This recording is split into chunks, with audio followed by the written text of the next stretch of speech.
तुझको पता है दिल मुस्कुराता है, क्या तुझसे है वास्ता, क्या तुझे ढूंढूं मैं, क्या तुझसे चाहूं। मुझे अभी भी अपने कानों पर यकीन नहीं आ रहा था। मेरी वालिदा कहने लगी, अरे भाई इम्तियाज़ की अपनी मर्जी है, तभी तो मेरी बहन ने जिक्र किया है। बल्कि इम्तियाज़ ने खुद रुबाब से कहा है कि वो उसे पसंद करता है, उससे शादी करना चाहता है।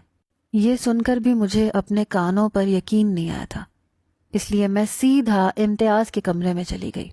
वो फ़ोन पर किसी से हंस हंस कर बातें कर रहा था।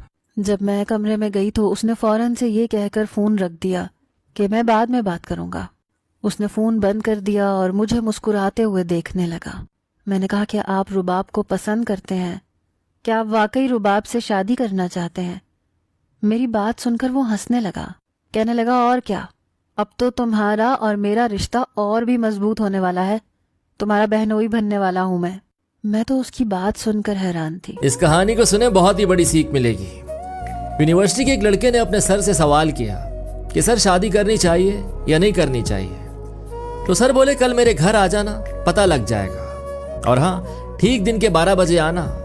अब मई का महीना था, सूरज एकदम सर पे, कड़कती हुई धूप। तो ये सुनकर लड़का बोला, सर आपका घर तो 50 किलोमीटर दूर है, एक क्वेश्चन करने की इतनी बड़ी सजा। तो सर उस लड़के से बोले, बेटा कल तुम मेरे घर आ जाओ, तुम्हें तुम्हारे सवाल का जवाब मिल जाएगा।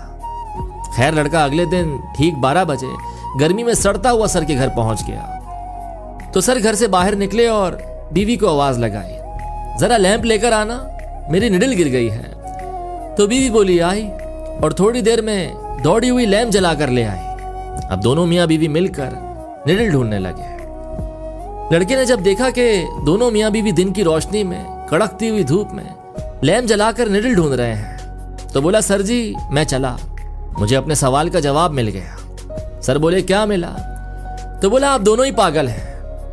तो सर ने मुस्कुराकर अपनी बीवी का हाथ पकड़ा और बोले, बेटा जब रिश्तों में एक दूसरे पर इतना भरोसा हो ना कि क्रॉस क्वेश्चन करने की जरूरत ना करनी पड़े, तब शादी करनी चाहिए। मुझे इस पर पूरा भरोसा था कि बिना सोचे लैंप जलाकर दौड़ी चली आएगी। उधर से बीवी बोली, मुझे इन पर पूरा भरोसा था कि जरूर इसके पीछे मेरा कोई ना कोई फायदा या फिर